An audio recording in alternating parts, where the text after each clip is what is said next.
everyone, to our Groundskeeper Chat series. I am your host, Meg Kruger, and today I am joined by arguably my favorite groundskeeper in the entire world. He is the ghost man, or one of the men behind my favorite Twitter profile in the turf industry, but he is also officially the assistant athletic manager of Athletic Grounds. See, I told you I would mess that up. He told me just to introduce him as assistant turf manager at Arizona State University, Mr. Mike Kuhn. Thank you for joining us. Thanks for having me, Meg. I'm happy to be here. And what was that? Like 45 seconds of me just absolutely butchering your title. So I will now give you the floor to properly introduce yourself. Yeah, no problem. My name is Mike Kuhn, and I work at Arizona State University as the assistant manager of Athletic Grounds here. I'm happy to be on the pod. So thanks. And how long have you been running the Arizona State Twitter account? You know, that's the bread and butter of your job. I'm sure it's the things that keep you up at night for sure. Yeah, that's priority number one for sure on the list. So we created the account when my former boss, Brian Johnson, was right after he announced his retirement, because he was kind of he had the big Twitter profile if you're here at ASU. Bermuda 419 or something. Yeah, Bermuda 419. So when he announced his retirement, we kind of, it was that transition of like he was going out and we were coming in. So, and he onboarding, I guess, he kind of helped us get that one started too. But that's when we started the profile, and that's kind of when we hit the ground running with it. When he retired, we took over with that one. So I love that. That's branding 101. Yep. Best practice. Brian was a man of the people. Everyone loved him around here. So we didn't want to, we didn't need a competing account with him. We just he had the reins and then we took it from him. So I love that. And he still is a man of the people out there. Oh yeah. Yeah. His content. It's incredible what he's doing in retirement, which it looks far from. Yeah, seriously. It's great. But before we dive into your story, we've got to talk about me, the most important, element of every groundskeeper chat. And that is that I had the opportunity to come down a few weeks ago and have boots on the ground at ASU, see you guys make the magic happen, set the stage for a Friday night game. I literally burned to death. I think I'm going to have like skin cancer on parts of my body confirmed, because I did not prepare myself the way that, somebody needs to be prepared when walking into an Arizona stadium with absolutely no shade. So, but I did get to see you in action, and it was an awesome day. And I also was able to painted one of the ones of a 10-yard 10-yard. And it looked great. Everyone, I heard like that everyone was talking about it, like, that center logo, people were just like, whatever. But they said, that one on the 10-yard line, that's really what made the difference. Yep. That had the game. Exactly. And you were the man responsible for the center logo as far as doing the majority of the painting from what I saw. How did it turn out? I had to tap out before you guys were officially finished with that. Yeah, it turned out pretty well that game. We kind of did a different design with the blackout theme of the game. So we painted the center. The infill was black, and then had a yellow trim and then another maroon trim around that. So I'm typically not always the one who paints the center pitchfork. We kind of rotate, and it's very cool. Who's available on the day of, and we kind of share that task. So. Well, it looked great. And I love that you guys are able to switch up designs. There's so many organizations that have like the same exact thing game after game. So it's fun, not only for you guys, I'm sure, but also for your fan base. I think that's a really unique way to get them engaged in, what's happening behind the scenes. Yeah, the fans definitely love it. And you can tell they kind of appreciate the different designs every once in a while. On Twitter, they're definitely chirping in a good way, and they love the different field designs. And when the field comes out when we tweet it out on Friday afternoon for a Saturday game, they're all over it. It's fun to see their reactions and everything. We're thankful too that our administration lets us do stuff like that too. And I do have respect for schools that have a traditional field and they kind of paint the same thing, but it is fun being at a school and part of our program that, allows us to do different designs week in and week out. So. Definitely. And who's taking that photo on that Friday afternoon? Like, are you the one that's It's typically, timing? yeah, Typically, yeah. it's typically me that takes most of them, posts most of them, but our our staff contributes as well, and they'll take some and send them my way, and we'll post them too. So it's not just me contributing to the Twitter profile. So Yes, you're just one of the many ASU groundskeepers. That's Yep. your guys' main task. Yep. But what are you using? Just an iPhone? People are going to be like, "What is this girl talking about?" I'm trying to get the trade secrets here. But are you just using your iPhone when you do that, or do you have? Yeah, I don't want to get no free ads, but yeah, it is pretty much just iPhones. We actually, incredible. I don't know if we're the only crew in the country, but our entire crew is we're iPhone users, and it's no green messages, no green bubbles here. It's all That's blue. next level. I intentionally keep people off that will change the group chat into a green message. I'll be like, nope, they're going to be getting their own separate text and update because And that's not for me. And it's kind of just all coincidence too. We've hired a plethora of students and full-time staff over my tenure here, and it's we've somehow always managed to be all iPhones without any pressure or anything, or making someone go to Verizon the next day to change their or anything. It's guys are superior in more ways than one. That's for sure. Yeah. Yeah. So most of those pictures are taken on iPhone. It's pretty remarkable. So I love it. Well, before we dive into, your time at ASU and how you made your way there, the first question we typically like to start with is like, what do you do outside of the job? How do you keep the balance as far as what are the things you do to take your mind away from it, or just what you enjoy doing or look forward to doing outside of, being a groundskeeper? yeah, so my wife and I just bought a house in June, so that's been keeping us pretty busy out here, doing some projects and some minor renovations. So that's been keeping us busy most of the summer. But outside of that, I love kind of all sports. Football is my favorite. Just watching sports with friends and my wife, and so other than that, kind of I've dabbled in video games, but I'm kind of growing out of that phase of my life, and golf has kind of been taking up a lot of my time as well. I do love spending time playing golf at the range, and I'm not that good, but I'm getting better, and it's a great way to kill a couple hours. So yes. No kids yet, no pets yet. We're hoping to get a dog here pretty soon with the house, but yeah, when you're married and don't have any kids or pets, it's super easy to just drift off to the range every once in a while. So yeah, it's true, taking advantage of it. Well, I will say we've got two boys at home, and our number one date night is going to the range, and we take them with us and set them up on a stall next to us. And my son has his own little set of clubs, and it's foolproof. Like, he loves it. And then when the baby was really small, we would just take him on the golf cart with us. There's only a few courses around here that would let us do that, but for the most part, we would do that. But we love golfing as well. But the last time we went was probably like a month ago, and it was also the first time I beat my husband. And all of a sudden, he doesn't want to go golfing. He literally said the other day, I was like, we haven't gone in like a month, and he's like, I'm done with golf. And I was like, okay, it doesn't correlation there. Yeah, it doesn't take a scientist to figure out what happened there, but we had gone. It was the first time we had met up with my brothers. I have 3 older brothers. And it was the first time we met up with them to go golfing. And he played like his worst game of golf I've ever seen. So it was very easy for me to beat him. And yeah, he's put his clubs away ever since. So That's funny. That's funny. And I know you also like to hike and get out in nature, because you gave me some great recommendations when I was in town. How often do you get to go and do that?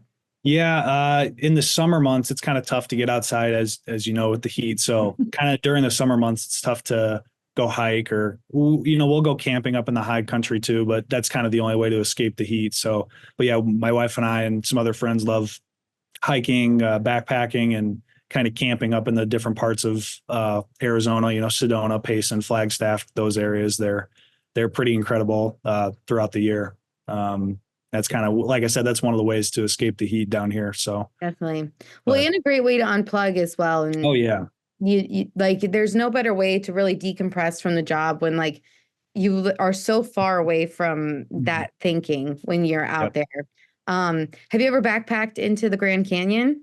I have not, but one of my cousins just did it this past spring, and Brian's actually done it multiple times, and he Okay. swears by it. I think Josh has done it as well, and I'm pretty sure Bob has done it too. But yeah, I've heard a lot of great things about hiking rim to rim and hiking down into the canyon. It's pretty incredible. We have been to the Grand Canyon, but not Okay. we didn't hike too far down into it. So Yeah, we like as soon as we saw it, we were like, okay, this is cool to like be on the shuttle bus and everything, but we were like, oh, we have to next time we come, like we've got to bring our gear and hike oh down yeah, it because it just that I it's think like would another be, world down there. yeah.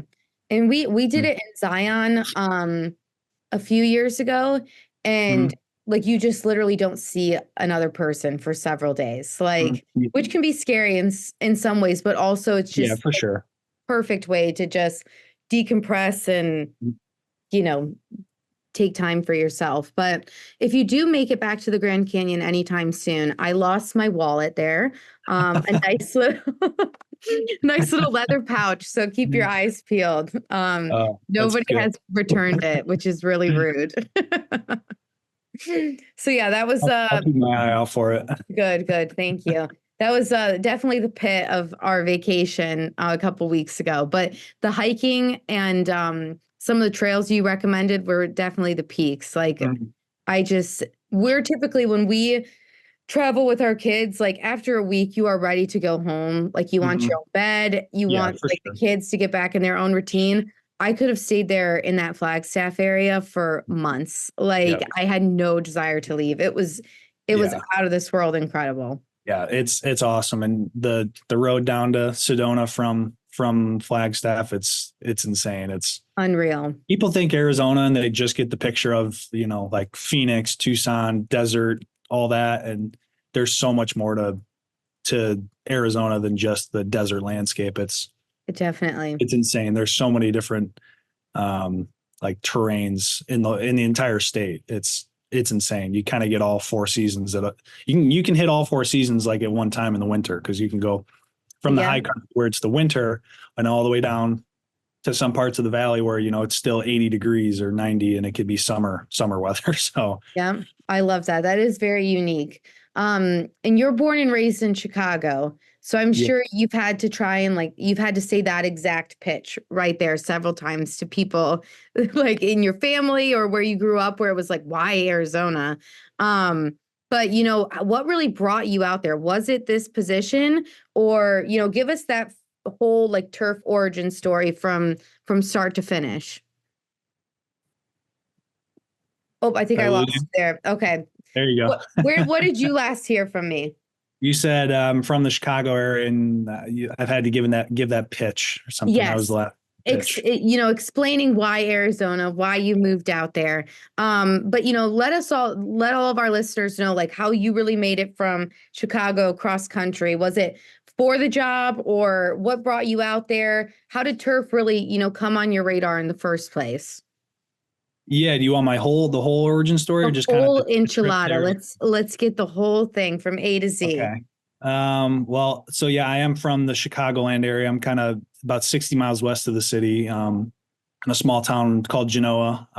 It's kind of just north of DeKalb. It's in between DeKalb and Rockford. So those are the two bigger cities over there. It's a town of about 5,000. From there, I went to college at a small Division III school in Dubuque, Iowa, Loras College. Played football there for 4 years, and then was fortunate enough to go to grad school at Northern Illinois, which is about 30 minutes from my hometown. So I went there and um, I got my master's in business administration. And while I was in my undergrad, I was a sport business major. So not Okay. really in the turf industry at the time. I knew I always wanted to work in sports. So I kind of went down that road while playing football, and it was of interest to me. So then when I went to grad school, I was fortunate enough to get a graduate assistantship position with NIU in athletics. And while I was a GA getting my MBA, I kind of always wanted to get into turf. It was something that was kind of always on my radar and I kind of knew about, but where I went to undergrad didn't have a program, you know, NIU didn't have a program, but the community college 15 minutes down the road had a program. So Okay. um, I actually went back to community college at the same time I was getting my master's, which I is love kind of that. bizarre. And I got to give a shout out to I was actually living with three of my friends from high school at the time who were also getting their masters at NIU at the same exact time. It was kind of, we all went off to different colleges and came back and then went to grad school together and lived together. And it was a blast. But I got to give credit to my friends, Hannah, Colin, and Will. They're kind of the reason I'm in turf today too. Cause you know, I'm sitting there and it's the day before classes start at the community college. And I'm telling myself like, man, I'm here to get a master's degree. Like, do I really want to go to a community college and like, Yeah, you know, start all over. yeah, like it was almost like an ego hit. And I'm like, why do I want to do this? Like, is it even worth it? And they, you know, we were all just sitting in our living room that night and they're like, dude, if you want it, like, if you're interested in this, like, do it. Like, who cares what other people think, or who cares that you're getting a master's, but like, then you got to go to a community college with, you know, 18-year-olds that are just fresh out of high school, still Yeah. figuring it out. Like, if you're interested in it, you know, go for it. And so I kind of, you know, kind of went for it and took their advice, and I appreciated their support at the time. And you know, 2 years later, got an associate's degree in turf management there, while also graduating with my MBA at the same time. So kind of dove into the turf realm and graduated right at the end of COVID, or I'm sorry, at the beginning of COVID in Okay. 2020 May. That's when I graduated from grad school and the community college too. So um, at the time, didn't really know what I wanted to do, and I had worked for a minor league baseball team the summer before, King County Cougars, and I enjoyed my time there. And COVID kind of screwed everything up. You know, it was really tough to get a job in May of 2020, and so when I graduated, I found myself working for a local landscaping company with a friend that I knew, and you know, didn't really enjoy the work that much. Was kind of Mhm. just trying to make a paycheck and you know get by at the time. And I'll never forget. I got a call the day before 4th of July from Josh, and I had applied to. I remember I still have a list on my phone to this day of I applied to 50 jobs Oh that my summer, gosh. 50 different applications that I'd submitted for jobs. You know, some all over the country, some in sports, some in not, some sales. You know, just kind of anything. I was just Yeah. trying to get a job. Like I'm fresh out of college with an MBA. Like I should be able to get something, and really wasn't successful with anything. And Josh called me. I had applied, saw the position opening at Arizona State, and Josh called me back and you know did a couple interviews and offered me the job. And you know the rest is kind of history. My wife and I made the decision to move out here and didn't have a lot. She had just graduated from her grad school degree at Northwestern, so she Okay. was looking for a job too. And we were both kind of in a limbo position where you know, both of our families are from Illinois and we're both rooted there, but it was kind of just the right timing to you know, get up and move 1,800 miles across the country to a place where we have no family and no ties. So it was, you know, it was pretty wild at the time. I think about doing it now, and I don't know how we did it with, you know, it's a pretty expensive place to live here, and just with Mhm. everything inflation wise, and housing market was crazy. And but yeah, I would definitely say we moved out here primarily because I was offered the job here at ASU, and luckily my wife found a great job out here too, and she's worked her way up in that position, and she loves it there, and I love it here, and we just bought a house, so we're gonna be Yeah. here for foreseeable future. Yep. Setting down roots. That's wild. Yeah, Yeah. sorry that was a lot, but that's kind of the whole No, story. So that's really insightful though. And also just the timing of it all. Like you could mhm, have so easily, graduated a little bit later or a little bit mhm. sooner, or a pandemic could have not happened. Yep, And you could have just been like at a desk job, like doing, yep, some business administration essentially. mhm. Like Yeah, that's wild how it just the timing really like changed the course of your life so much so. I mean, yeah. people moving cross country, like it's something It's growing. not easy. It's not like it's been our dream from Mhm, like my husband and I, we met each other when we were 18 and we got married at like 21. So it's like mhm. really you don't have really like deep roots in a job at that point or anything, but it's the family that keeps us here. But now we're almost 30, and it's like we could have so many chances to go and do that, and it's so hard. I don't know how Yeah. anybody does it.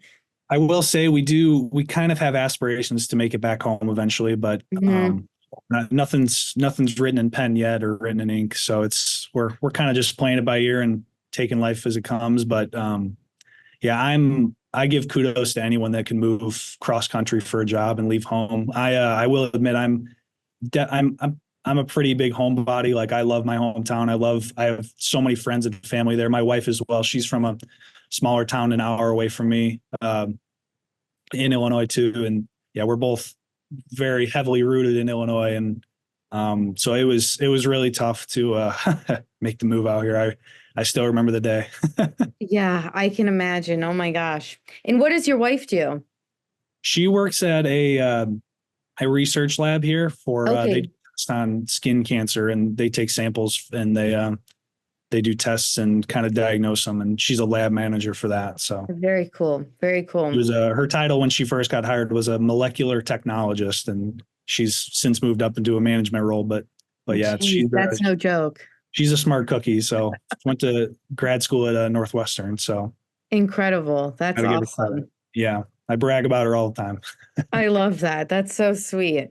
Well, yeah, you both have like the perfect like elevator pitch as far as like going into a group of people. You both are able to like tell really cool stories about what your spouse does. It's not like you're like, oh, they're, this or that. It's like, you really dive deep, fill up a lot of like airspace with what each other does. A couple of her, like, she's told a couple of her bosses and other coworkers like what I do, and they're like, oh, that's so cool, because everyone loves sports. So you just tell them, oh, they work in sports, they take care of the grass, like, that's when they just get that, they're like, oh, that's awesome and all that. And it's like, you guys are like saving people from cancer and stuff like that, and it's way cooler. But yeah, talking about this industry is my number one party trick now. Like just going into a party and being like, oh, if there's like a game on, I'm like, I've got 15 minutes now where I can entertain people. Yeah, what I do. It's great. Yeah, that's definitely changed my perspective on sports as well, primarily football and baseball. I'm half the time I'm watching the offense and what they're doing, and then the other half I'm just looking at the field to see the conditions, the paint conditions and everything, and the mow patterns and all that. It catches my eye more than anything. So yeah. Well, what do you think really initially hooked you into the job or into the industry? Like, what are the elements of the gig that you feel like fuel your everyday fire? Yeah. So I'm glad you asked that, because I forgot to touch on this. So I do come from an agriculture background. Like my dad was a hobby farmer. He's been a hobby farmer his whole life. That's been his part-time job other than his full-time one. But I'd say half of my other family are, full-time farmers. I come from a farming family, farming community. I was heavily involved in FFA and 4-H growing up, showing animals and working in the community and stuff. And so I kind of always wanted to work in agriculture or horticulture in some degree, but along with my passion for sports kind of overtook that at the time going to college. So, working in sports turf, it's like that perfect mesh of agriculture, horticulture, and sports all together. So that's kind of what drove me into the industry. And that's why I went to grad school, took the classes at the community college, because it was, it always caught my eye, and I'd always paid attention to it. And it was something I was interested in, but I was so, when you're a junior or senior in college when you're playing football and getting a degree in something else, you kind of just got to stick through it. And I enjoyed my time there, and I enjoyed I have no regrets, and I love my undergrad experience and education there. But, I was kind of committed at that time. So being able to go back and get an associate's degree in turf management, it kind of, opened my eyes to the possibility of what I could do. And I could still use that sport business degree that I'd gained. And, I kind of just got an MBA because I was, interested in business as well. And I'm hoping to use it in future endeavors. And, it'll always be a good thing to have in my back pocket. So, working in sports and then turf, it kind of opened my eyes to the possibility of jobs. And, I'd read the SFMA magazine, and I'd see all these posts on Twitter, and sports turf was kind of opened up to me. And I, always loved college athletics. So that's kind of why I wanted to get into college sports. And I loved my time here, and then got down here at ASU, and it's been a dream. So Yeah, you're literally like the poster child for like what SFMA, like one of those labor pools they're trying to tap into is mhm, the FFA, or kids that are already mhm, involved in agriculture and don't know how to like turn it into, a mhm. career. Because if you're not inheriting like a family farm, it's like, well, what do you do? Like, Yeah, and it's tough to get in. Honestly, it's tough for anyone to get into agriculture in that regard. Farming. Like I'm not well aware of the agriculture industry any more than when I was younger. But I know I know you can't just, I'm going to be a farmer someday and start yeah, from scratch. There's a lot of, you need to have, pretty much you need to be born into it. So exactly. it's tough, but there are many avenues and different jobs to work in agriculture. So For sure. And you've found that perfect blend of yeah. sports Mhm. fanatic and that background. That's awesome. Yeah. And like, what about the industry do you think has like kept you, or the job? Is it the daily tasks that you really love, or is it the camaraderie and the networking? Like, what Mhm. about everything as a whole has really, kept you intrigued and kept you engaged and wanting to come back after like a 12-hour day in 100-degree heat? Yeah, there are times where I'm asking myself those same questions, but yeah, you kind of hit on everything. It is the networking, it is the camaraderies with, we know a lot of the spring training, the groundskeepers at spring training facilities down here, and for, the people at the Diamondbacks and the Cardinals, and it's cool to have a network of groundskeepers in the local area, but as well as nationally too, and meeting people at SFMA, and um, interacting with people on Twitter and stuff. It's definitely a niche community, and I love being a part of that. And everyone, I think I told you this in person too, but it's everyone kind of wants to help everyone, and I kind of love that. It's not I'm trying to be better than you. Don't use this idea because it'll work. Like people don't hide things from each other. Everyone wants to see everyone else succeed, and I kind of love that. And just to touch on another part of the job too, like I talk with my other coworkers too. Like there is a physical aspect to the job that Yeah. I kind of just enjoy. Like I always like doing hard work and manual labor growing up, and no one wants to go out and shovel dirt and dig ditches for the rest of their life, like by choice. But you got to do what you got to do to make a living, and if you can have a job where there is a little bit of physical labor to get a little recognition or get some reward and gratification from that, I'm all about it. And this is a job where you have that instant gratification. You mow a field and you can see it stripe up, and it makes you go, wow, like that's awesome, I love that. And painting a field or painting a logo, you get that gratification, and that's definitely a part of the job I enjoy too. No, truly. I mean, being able to like clock out for the day and look at all you've accomplished, like it's not like, small little movements that play into like a 5-year plan. Like you really Mhm. get to see your works like right there. Yeah. And I can see how that would fuel someone day in and day out. Like that instant gratification means so much for sure. Yeah. And I got to touch on too, like another reason why I love my job specifically is the people I work with are incredible. And we have such a great crew. You met most of them when you were down here, and um, we have about 10 student workers and 7 or 8 full-time, part-time people. And it's just, it's awesome. So we're so thankful to have the help we do. And the culture here is incredible. And it's, that's a main reason why I enjoy working here as well too. And there's been times where it's been a long paint day or a long day of, preparing the field for any event, Yep. you know, and it's been a 12-hour day of working in the heat and all that. And, we get back to the shop and we sit down and we're like take our hat off. We're done for the day. And like, Yeah. we're all exhausted, but I looked at Josh one time and I'm like, I'd go outside and work another 12 hours for you right now, because like, I Wow. care about the people I work for. And, if you enjoy who you work with, it makes the job so much better. And um, I don't think I'll ever be famous in any regard someday, but You're famous in my book, that's for well, sure. I always say, I always have a quote around here, and I don't want to curse, but I always have a saying that I said, I'd rather do a crappy job with awesome people than have an awesome job with crappy people. So I kind of mixed 100%. up the words in there a little bit, but that you get the gist with that. So and Put I that stand on a true. poster board and put it up Yeah. somewhere with your Yeah. little That's sounds, tagline. yeah. Put it on my gravestone when I die someday. It's, there's a lot of truth to that. If you work with people you enjoy, it doesn't really matter what task you're doing. For sure. And I Mm-hmm. can say that I definitely felt that culture, like being with you guys. I feel like people can see it from afar as well. You just have such a camaraderie that's strong in your culture. Mm-hmm. And also something that I didn't really know is how many students you guys had working for you.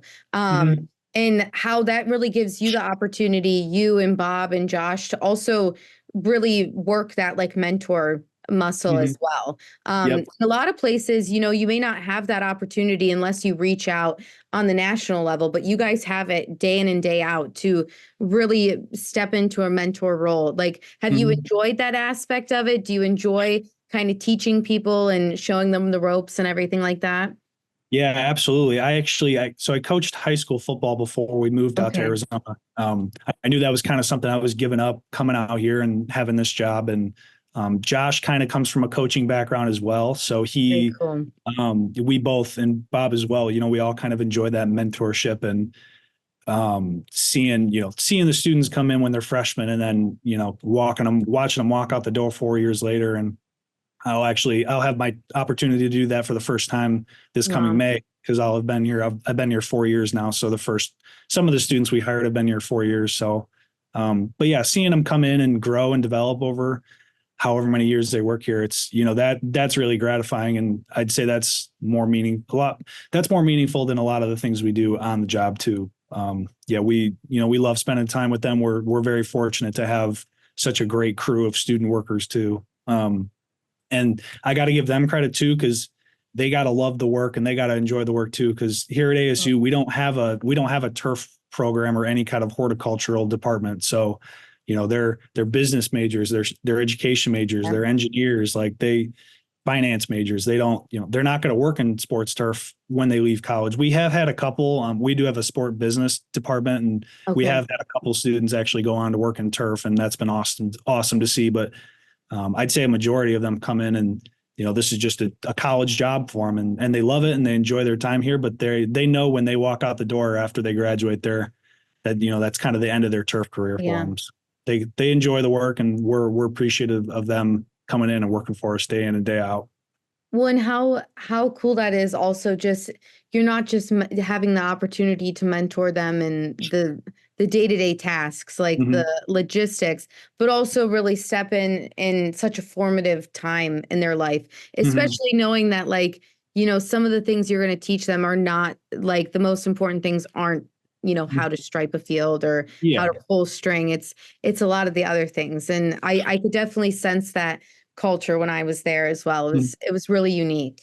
Yeah, we like to have fun, with the students, and it kind of seems like it's a dorm room in here sometimes. The way that they don't clean up after themselves and dirty laundry and stuff like that, and that gets annoying every once in a while. But that's just the ebbs and flows of working with college kids. So, but Of yeah, course. they're great, and we couldn't do what we do without them. So we're very thankful for them. I love that. And there's so many different paths that people can take in the turf industry, and you come from a crew that has this legacy, really built around Brian, but also a lot of the people that worked alongside him. And now you, Josh and Bob are kind of, creating something of your own. What do you really hope resonates, whether it's with the student workers or with the people out in the industry, or your fan base? What do you really hope is resonating with them as a form of a legacy? You know, we're not 30 years into it, but that day-to-day legacy, I guess we could call it. What do you Yeah. really hope is resonating with them? Yeah, I guess I would say whether it's with the students in particular or it's, someone that follows our Twitter account, it's, we try to do best by the people we work with and the people we work for. And just, being a good person and kind of just always completing the task at hand every day and day in and day out. And yeah, it's tough because I don't know if people will ever remember me, Bob or Josh being here, but I hope they remember the department and everything that we accomplished. Our names don't need to be plastered up on the wall. Brian's kind of the exception. He was, he's a legend in the industry and he was a legend here, but Truly. I guess I would just hope that, the culture and everything that we've established can kind of just carry out whether we're here or not. That's kind of what my goal would be. So Definitely. And especially in an industry where people, go on to have their own crews or work on Mhm. other crews. That's so important that like the culture of our industry Yeah. stays that positive, beast where Yeah. we are radiating that kind of energy from all the crews that, Mhm. work out there. So Yeah. And I think, having workplace happiness is a great mhm. thing to have, and a good work-life balance as well. And, I got to give credit to Josh too. He's done an incredible job since I've been here to, he notices when people start to get burnt out, or Yeah. when the crew as a whole, has had, we've been working a lot, football games, or, just a lot of the cultivation that we do in the summer, it can add up, and there are long days and long hot days in the summer and stuff like that. And he does a great job of recognizing that. And when the crew, when the morale kind of gets a little low, and when we need a boost, or, when we need a half day, or take some time off, or we'll go do something fun as a crew, he does a great job of recognizing that, and kind of making it a fun environment to always be here. For sure. That's so important because especially when you have such like a job where it's so demanding and each week requires something new out of the team, it's so easy to just get bogged down by that Yep. and let those things go to the side. But yeah, that's huge in any organization for sure to Mm-hmm. have somebody who's got a really good pulse on that. Mm-hmm. Very cool. Absolutely. So before I let you go, um, Mm-hmm. what are you excited about in the industry? Whether it's on your immediate crew, something that you guys have coming down the line, or something that as a whole is coming to our industry. What's really got you excited for the upcoming year to come? That's a tough question. I'm kind of one of those guys. I take it day by day. Yeah, I don't. I try not to look ahead too much. I'm with you. It's too complicated sometimes. If I had to give an answer, we've done most of our overseeding now, so it's kind of fun to transition into that cooler season grass, and um, it's just a different time of year here in Arizona when you transition from summer into winter, and everyone's just a little happier. Yeah. It's not as hot down here, so I'd say I'm looking forward to the winter here, the Arizona winter. But I love that. And also, one thing I was curious about when I was thinking about questions for you, what Mhm. kind of music do you listen to? Myself, Yes, or yes. What are you you listening probably to when you're painting or mowing, or what are you listening to in I your listen earbuds? I listen to a lot of podcasts. Okay. There's a Midwest podcast called Bellied Up that I listen to pretty religiously. I'll Pardon have my to take. check that So one up. it's good. It's got Miles, the You Betcha guy, and Charlie Barons. They're actually both in the Target commercials right now, so Love it. they're funny. Yeah. Pardon my take, a Barstool podcast I listen to, pretty sports heavy. Other than that, when it comes to music, I'm pretty much exclusively country. Okay. You probably could have predicted it, but That's what I was assuming. So once you said yeah, the and ag I don't want to background, share. I don't want to share too much, but if it's that slow, sad country, it's in my earbuds. So I love it. I don't know what it is, but it's the new Post Malone album. It's Morgan Wallen. It's Luke Combs. Yep, If it, those are my I can, guys, Morgan yeah, Wallen and Luke Combs for sure. yeah. But I lean a lot more folk country. Okay.